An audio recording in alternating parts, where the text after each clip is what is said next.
Oi, e aí, tudo bom com vocês? Hoje eu quero trazer para vocês, né, a leitura comentada deste livro, que pode parecer um pequeno livro, mas que de pequeno ele só tem o tamanho físico, ele é super rápido de ler, uma leitura que, assim, se for uma pessoa que não tem filhos pequenos, principalmente, como é o meu caso, consegue ler em um dia tranquilamente, porque é uma leitura que ela é gostosa e ela é rápida. Mas o que ela deixa, eu tenho certeza que vai reverberar em mim para sempre. Né? Eu tive contato essa semana, né, numa conversa sobre liberdade num grupo de psicanalistas, e uma pessoa lá indicou, quando eu trouxe um questionamento sobre será que de fato nós queremos ser livres, né? É tão estranho para mim quando eu penso em liberdade, porque eu tenho a impressão que é muito aquilo que a psicanálise traz da divisão do eu, né? Uma parte de mim quer ser livre, a outra parte quer servir, né? Quer ser serva, quer ser escrava, né? Porque existe um preço em cada escolha que a gente faz. O problema não é a escolha, é a que eu renuncio. Esse é o grande desafio.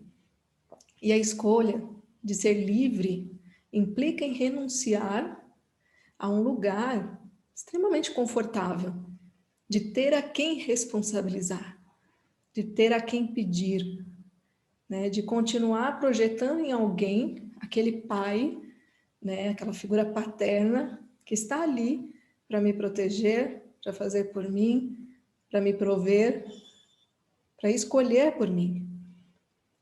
Então não é uma coisa simples, né, de se dizer eu quero ser livre ou eu sou livre, antes de se questionar sobre o que de fato é a liberdade, né? E esse livro nos traz para esse lugar, né, que é o discurso sobre a servidão voluntária, né, do Etienne de la Boétie, que eu falo assim só porque eu acho bonito, mas se alguém aqui fala francês, por favor, me corrija, né?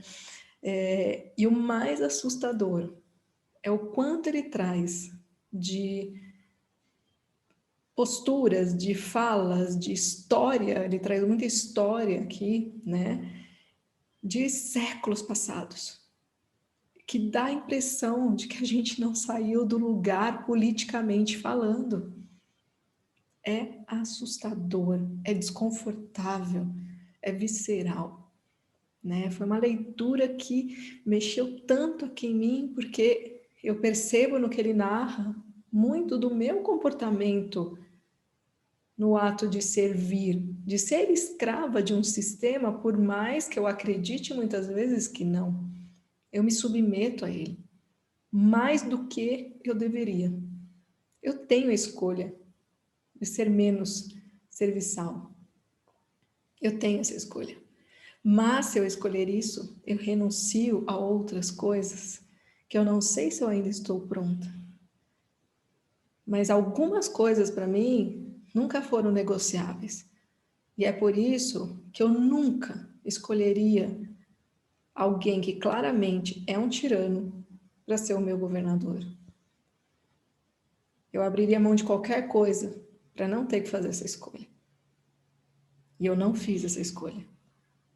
Mas muitos fizeram porque não têm a consciência ou não tiveram a capacidade de compreender o que significa colocar aquele homem onde ele está, nos representando. E como funciona toda essa articulação ardilosa que foi feita. Então, é assustador porque foi esse cara, aos 19 anos, em 1572, 76, não me lembro direito, mas está aqui a data. Acho que ele escreveu em 1572 e foi publicado em 1576 na França. E é tão atual, e é tão a nossa realidade. É assustador. Dá um desconforto gigante, porque eu tenho a percepção de que a gente só evoluiu mesmo tecnologicamente. O resto, de certa forma, eu poderia dizer que a gente evoluiu, né? Principalmente na política e na educação. E para mim, sempre ainda persiste uma certeza de que a única forma de tudo isso mudar é a educação. E é por isso que ela é tão sabotada por esses governos, principalmente os governos tiranos. Tudo que eles menos querem é uma população com senso crítico, com essa capacidade de perceber que de livre nós não temos nada. De quanto mais a gente tem na questão material e que a gente acha que por estarmos vivendo num lugar de privilégios somos mais livres do que os outros, essa é a grande ilusão, porque é o contrário. Um camponês, um artesão, um artista, eles são muito mais livres do que nós, que estamos aí no extrato privilegiado da sociedade. E isso dói. Dói. Porque não é fácil abrir mão desses privilégios. É a renúncia que nos desafia, não a escolha. Ufa! Então, assim, vocês viram que já veio um monte de coisa, sem eu começar a ler os trechos para vocês. Eu vou tentar pegar só alguns trechos. Provavelmente vai ser um vídeo mais longo, tá? Então, já vou avisando, senta aí, tranquilo, respira, né? E eu peço de verdade, ouçam o que vem aqui como, primeiro, uma inspiração para comprar esse livro, uma motivação para comprar esse livro. É um livro maravilhoso, vale muito a pena ser lido completamente, né? Tem muitas informações históricas. Sabe quando você achava aquelas histórias, aquelas aulas de história chatas pra caramba? Eu, pelo menos, achava.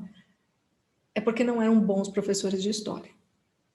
Porque se tem uma coisa que as escolas deveriam investir, era em ter professores de história que trabalham não o conteúdo da apostila como verdade absoluta, mas justamente o questionamento de tudo aquilo que vem em qualquer material. É fazer com que as pessoas questionem. Esses dias meu filho veio me falar, ele falou, mas a gente só escreve, a gente só lê, história é um saco. E eu falei, não, não é. Não é. A gente vai ler junto e você vai ver que não é. Tem muito que se pensar a partir de uma história. E é isso que precisa ser feito. As escolas precisam mudar esse sistema.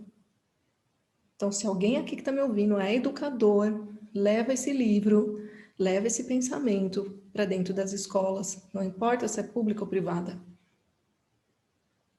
Eu tenho certeza que tem professores que estão doidos para questionar tudo que vem nos livros e nas apostilas.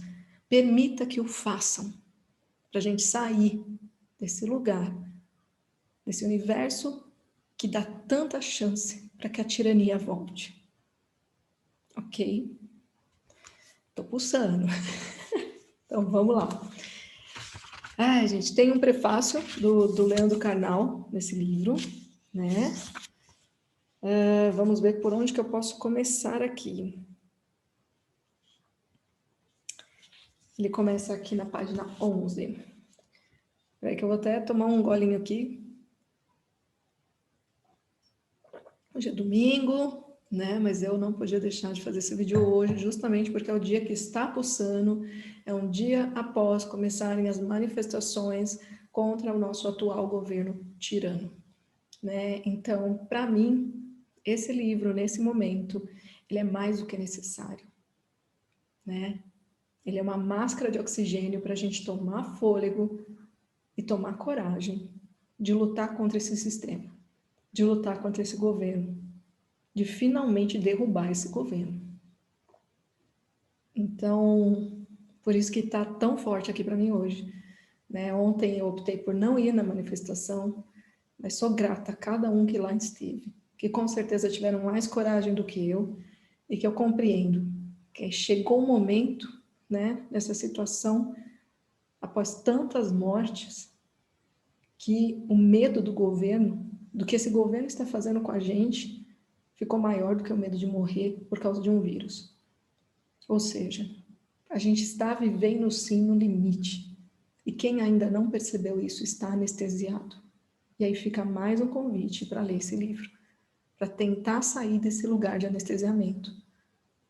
Ninguém está dizendo aqui para você morrer pelo país, mas para você pensar por você mesmo. É um convite, tá? Não é hora de divisões, não é hora de o meu é melhor que o seu, não é isso. É sobre uma unidade, é sobre reconstruir uma unidade que nós perdemos. E que a gente pode fazer isso. Dá tempo, eu acredito nisso. Então vamos lá.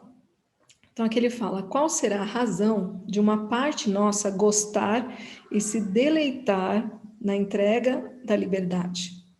O poder estabelece elos e assim o soldado reconhece que o mesmo rei que o oprime é o rei que paga o seu soldo e que, em algum sentido, ele, soldado, ocupa uma parte dos benefícios da pirâmide hierárquica do mundo. O poder beneficia muitos, e os que são atingidos ou oprimidos por ele sonham em ocupar um posto no qual possam, de algum modo, oprimir também. Ou seja, aqueles que apoiam um governo opressor, na verdade, existe um desejo interno, que pode ser consciente ou inconsciente, de oprimir também. E que provavelmente, indo aí para a psicanálise, foram crianças oprimidas na sua infância. Ou seja, tudo começa lá atrás. Somos subjugados porque concordamos e entregamos nossa liberdade por uso do nosso livre-arbítrio. Não se trata de natureza, não é sina ou destino, mas a vontade dos homens de se curvarem diante do poder. A servidão é escolha. E, naturalmente, escolha voluntária. Eu não sei para vocês, mas a hora que eu li essa frase, por mais de uma certa forma óbvia que ela seja, me criou um desconforto tão grande, tão grande, tão grande, que não tinha como eu não fazer nada, onde o mínimo é trazer isso para vocês. Quando afirmo que não sou livre porque casei, porque sou religioso, porque sou qualquer coisa, eu minto. Sou submetido porque assim decidi, por minha livre, absoluta, soberana e insofismável liberdade de escolher os grilhões em detrimento da liberdade. Isso derruba minhas desculpas e a minha dignidade. Isso eleva minha vontade ao posto de outrora de todo cárcere. Sou o que escolhi ser, e com pleno consentimento meu. Sede resolutos em não servir mais, e estareis livres. Quem consegue?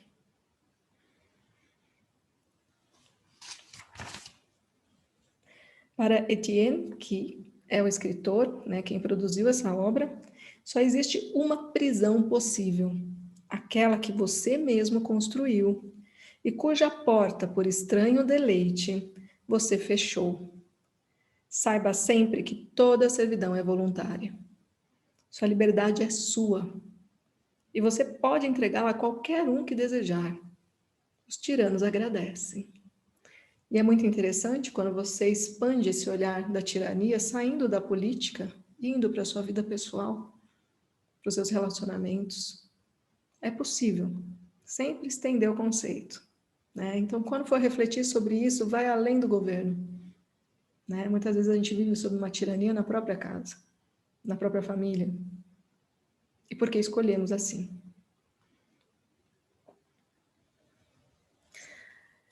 Alegres entregamos parcelas generosas de autonomia e liberdade para garantir nossa inserção em redes sociais. Nunca a servidão foi tão voluntária como no século XXI. Nunca precisamos tanto reler Etienne de la Boétie. Então, esses trechos que eu li até agora, de fato, são uma leitura do Leandro Carnal sobre a obra do Etienne. Tá? E agora, de fato, né, vou passar aqui algumas passagens do próprio escritor da obra, tá? Vamos ver. Tem um começo que ele faz uma boa introdução aqui.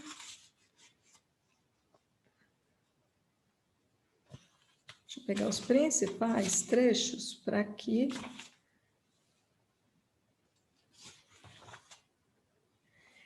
Em todo vício, eu vou pegando trechos aleatórios, por isso que é importante, né, vocês pegarem essa leitura aqui como base, mas não se limitarem a esse vídeo. Comprem a obra, leiam a obra e depois, se sentirem, tragam aqui nos comentários o que pulsou para vocês, o que vocês sentiram, o que chamou mais atenção. Porque é uma obra que nos convida a essa troca, né? Pelo fato de mexer num lugar tão profundo em todos nós, né? Em todo vício, há naturalmente algum limite que não se consegue ultrapassar. 2 ou até mesmo 10 podem temer 1.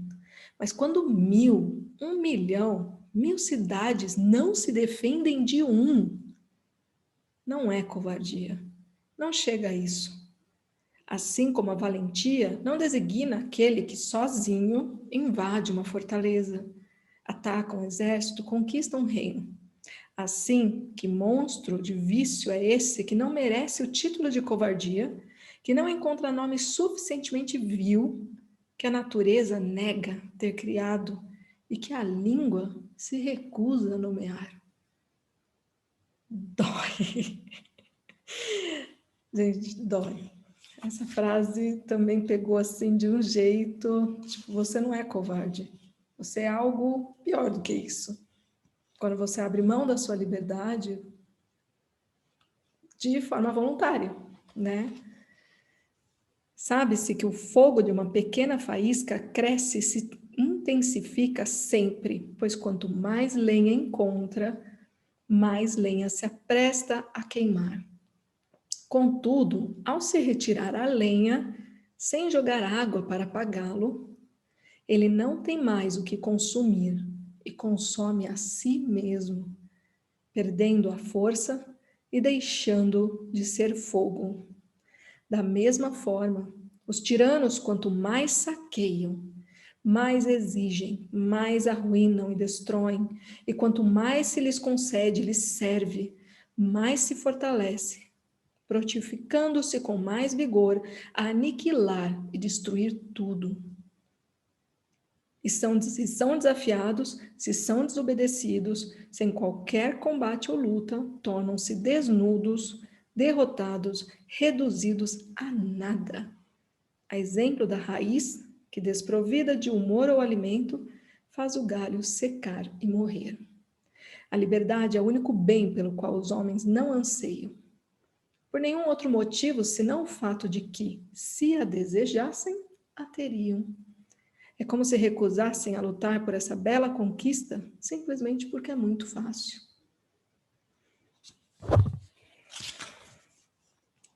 Sede resolutos em não servir mais, e estareis livres. Não peço que o derrubeis de seu posto, apenas que não o tolereis mais.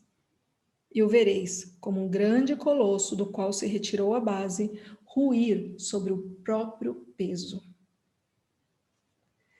Creio não estar errado em dizer que há em nossa alma certa semente natural da razão que, se cultivada pelo bom conselho e pelo costume, floresce em virtude, mas que com frequência, sendo incapaz de resistir aos vícios existentes, morre sufocada. É de acreditar que, ao distribuir partes maiores a uns e menores a outros, a natureza quis dar lugar e emprego ao afeto fraternal. Essa passagem é uma passagem muito bonita. Eu acho que assim, de beleza, né, que enche o coração, né, que é uma das poucas passagens que não dá um nó no estômago, é essa. Ela é maravilhosa. É de acreditar que, ao distribuir partes maiores a uns e menores a outros, a natureza quis dar lugar e emprego ao afeto fraternal, conferindo a alguns o poder de ajudar, a outros a necessidade de receber ajuda, visto que esta gentil mãe nos deu a todos o mundo inteiro para viver. Acomodou-nos todos na mesma e única casa, desenhou-nos todos no mesmo padrão, para que cada um pudesse mirar-se e quase reconhecer-se no outro, visto que deu a nós todos o grande presente da voz e da palavra, para fortalecer a convivência e a fraternização e produzir, pela coletiva e mútua declaração dos nossos pensamentos, uma comunhão de nossas vontades, visto que buscou de todas as formas estreitar e reforçar o nó da nossa aliança e sociedade, e visto que mostrou de todas as maneiras que, mais que nos fazer unidos, queria nos fazer unos. Não nos cabe duvidar de que somos naturalmente livres, pois somos todos companheiros. Ninguém pode julgar que, tendo-nos criado todos iguais, a natureza tenha prescrito a alguém a servidão. É infrutífero debater se a liberdade é natural, pois não podemos obrigar alguém à servidão sem desonrá-la. E no mundo não há nada tão contrário à natureza, que é totalmente razoável, quanto a injustiça. Portanto, resta a liberdade ser natural. E do mesmo modo, a meu ver, não nascemos em posse apenas de nossa liberdade, mas também do desejo de defendê-la. Que dizer do elefante? Essa história que também é muito interessante para a gente refletir sobre quão alto é o preço que eu posso pagar para ter a minha liberdade. Será que eu realmente estou disposta a isso? Assim como esse elefante que ele vai trazer agora?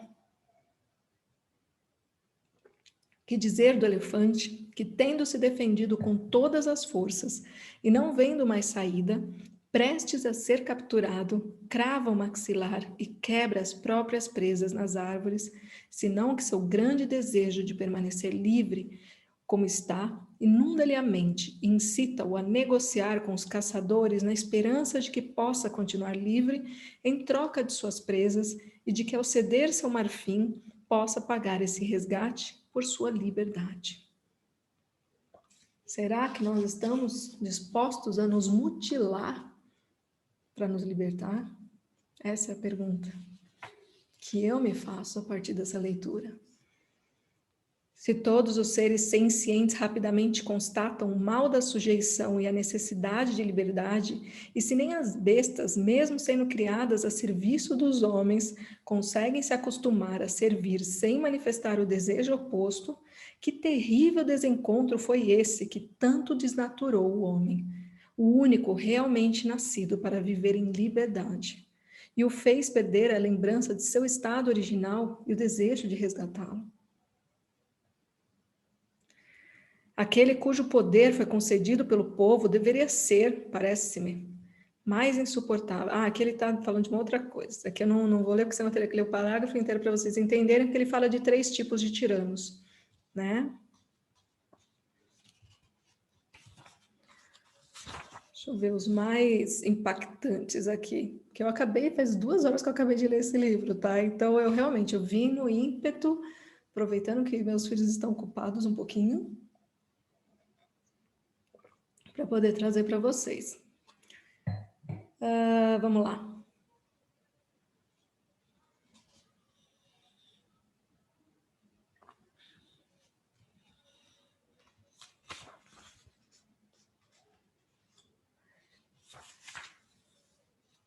E aí ele traz muitas histórias, né? Ele traz histórias de Roma, como exemplo, da Grécia, né? Então tem assim, é uma grande aula de história.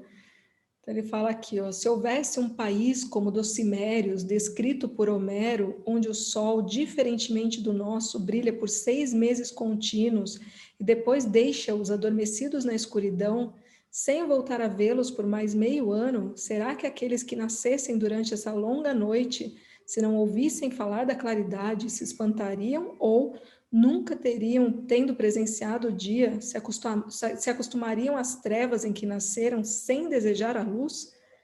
Não sentimos falta daquilo que nunca tivemos. A saudade só vem após o prazer, e é sempre a lembrança da alegria de outrora após o contato com o mal. A natureza do homem é ser livre e desejar sê-lo, mas também é tal que naturalmente preserva o costume e o hábito a ele impostos pela criação. O primeiro motivo por trás da servidão voluntária é o costume. Os homens são como os mais leais cavalos, que inicialmente mordem o freio e depois passam a apreciá-lo, que primeiramente escoceiam e logo exibem altivos seu arreio, pavoneando-se sob a sua barba.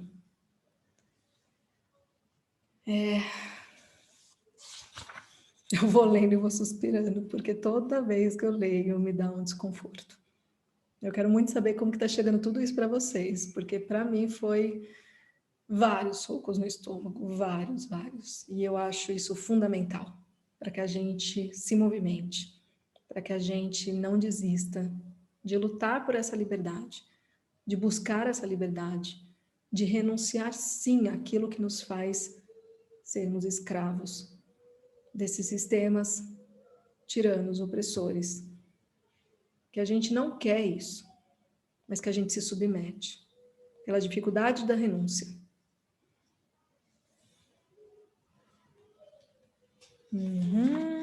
Vamos lá. Aqui, ó.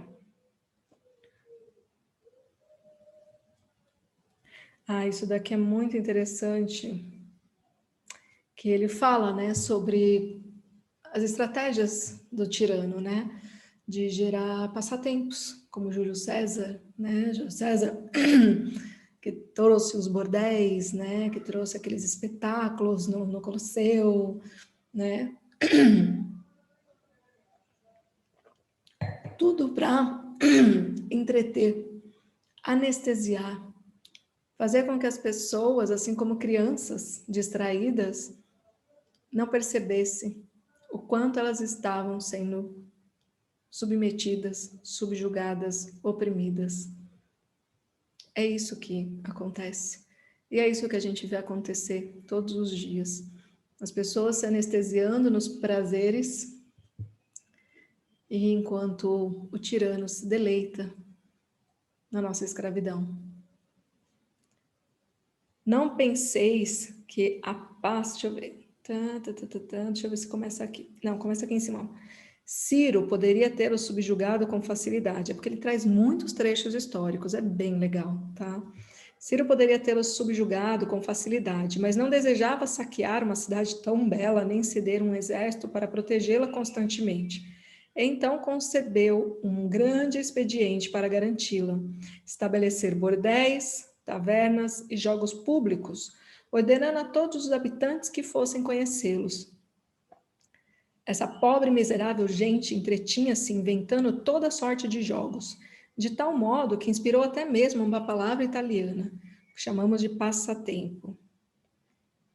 Não penseis que há pássaro mais dado ao chamariz ou peixe mais afoito em morder o anzol do que aqueles povos que tão rapidamente se entregam à servidão diante da menor isca que se balance, como se diz, diante de seu bico.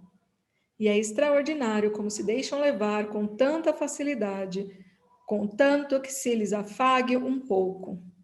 Os teatros, os jogos, as farsas, os espetáculos, os gladiadores, os animais exóticos, as medalhas, os quadros e outras drogas afins eram para os povos antigos as iscas da servidão, o preço de sua liberdade, os instrumentos da tirania. Os antigos tiranos dispunham desse meio, dessa prática, dessas tentações para entorpecer suas vítimas sob jugo. Dessa forma, as pessoas, apatetadas, achando belos esses passatempos, entretidas por um vão prazer que lhes passava diante dos olhos, acostumavam-se a servir, mostrando-se tão ingênuas quanto as criancinhas que aprendem a ler, tendo visto as reluzentes imagens dos livros ilustrados. Porém, ao contrário destas, as criancinhas eram culpáveis por sua ingenuidade, os homens.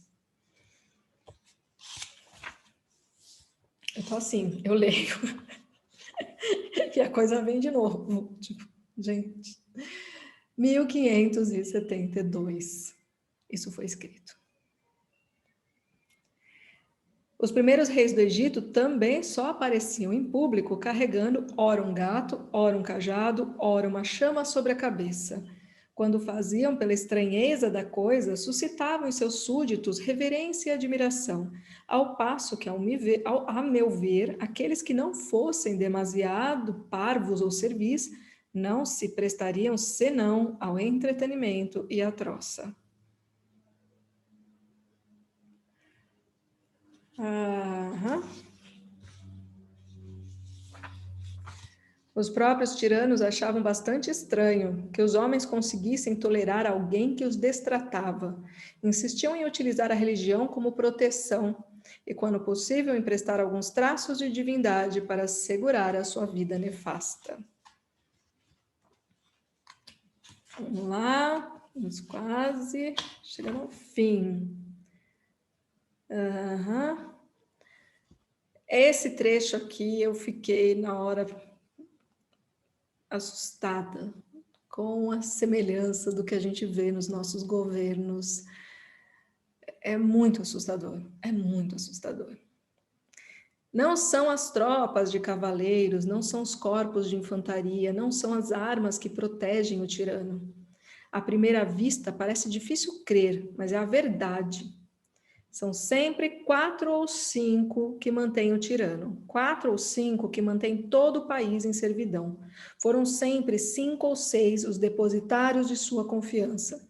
5 ou 6 que dele se aproximaram ou foram convocados como cúmplices de suas crueldades.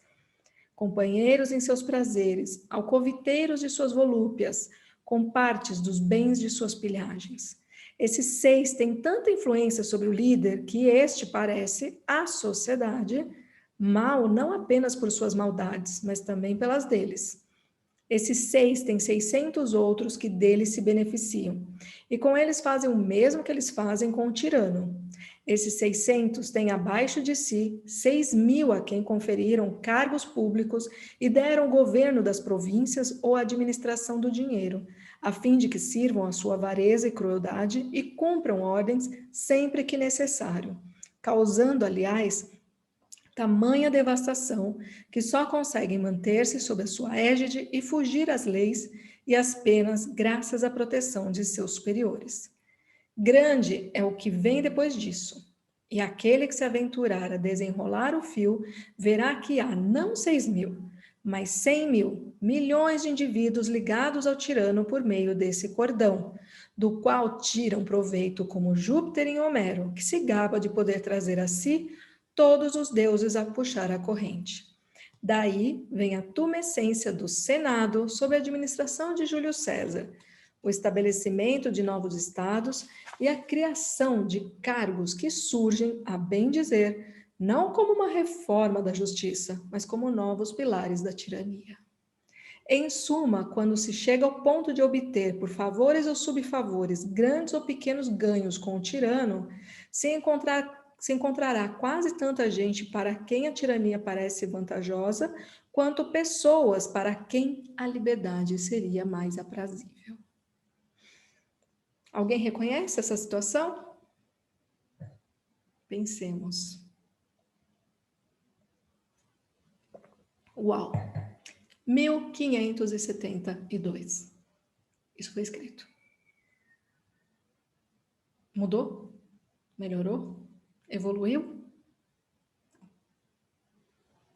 E é isso que dói. Dói muito.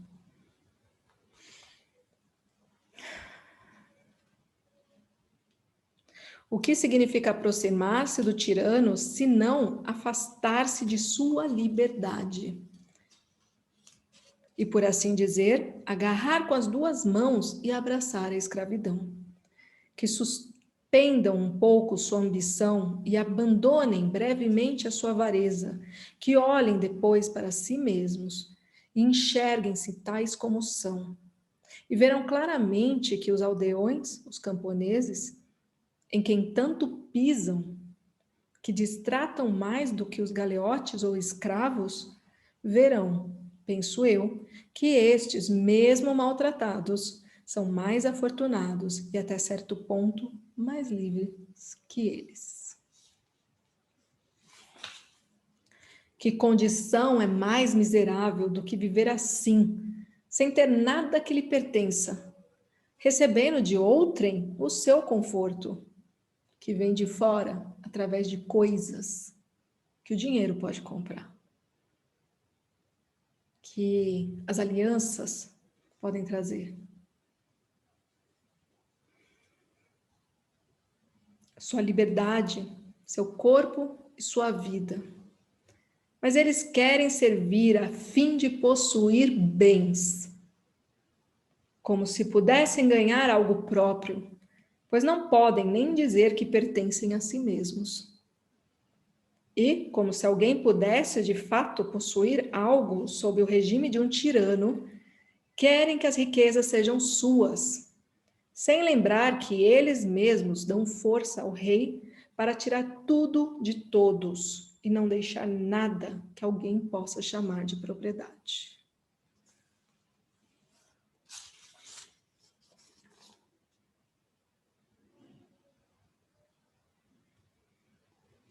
Bastante conhecida é a frase do tirano que, vendo a garganta descoberta da esposa, a mulher que mais amava e sem a qual parecia não poder viver, acalentou-a com estas belas palavras: este lindo pescoço será cortado prontamente se um dia eu ordenar. Eis porque a maioria dos tiranos da antiguidade era comumente assassinada por seus favoritos, que, tendo conhecido a natureza da tirania, não confiavam na boa vontade do tirano, tanto quanto desconfiavam de seu poderio. Dominiciano foi morto assim por Estevão, Cômodo por uma de suas amantes, Antonino por Macrino, e o mesmo ocorreu com quase todos os outros. É deveras lastimável que, com tantos exemplos manifestos, com um perigo tão presente, ninguém se disponha a aprender com os erros dos outros, e que, dentre tantos, aproximando-se voluntariamente dos tiranos, não haja menos um que tenha o bom senso e a coragem de dizer-lhes o que diz, na fábula, a raposa ao leão que se fingia doente. Iria visitar-te em teu covil, mas vejo bem várias pegadas dos bichos que aí entram e nenhuma dos que daí voltam. Você entraria?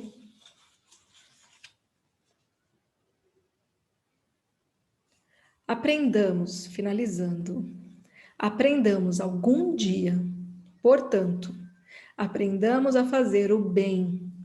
Levantemos os olhos ao céu, seja por vossa honra, por nossa honra, seja pelo amor à virtude, ou, para melhor dizer, pelo amor e pela honra de Deus Todo-Poderoso, que é inegável testemunha de nossos feitos e justo juiz de nossos erros. De minha parte, creio e não estou enganado, pois nada é tão contrário a um Deus generoso e amoroso quanto a tirania, que o usa como escudo, como ferramenta de poder. Cara, isso é muito doente. Que ele, Deus, reserva lá embaixo uma punição especial aos tiranos e seus cúmplices.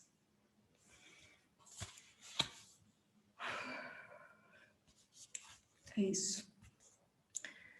Espero que traga para cada um que acessar esse livro, que acessar esse vídeo, que acessar essa obra, que traga reflexões e muito desconforto.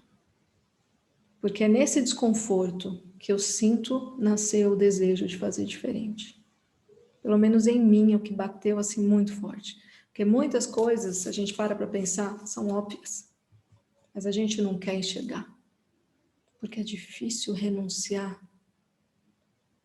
a esse lugar onde a gente se habitua a estar, para de fato encontrar o que a gente diz desejar, mas que a gente também não tem certeza se a gente de fato deseja, que é a liberdade. Eu desejo, e todas as minhas escolhas, elas são calcadas nisso. Por isso que eu me sinto sim, com propriedade de trazer esse livro e essas reflexões, porque apesar de ser uma pessoa que em momento nenhum escolheu a tirania, eu sei que ainda existe muito ao que renunciar para de fato me libertar. E você? É isso. Beijo grande. Tchau, tchau.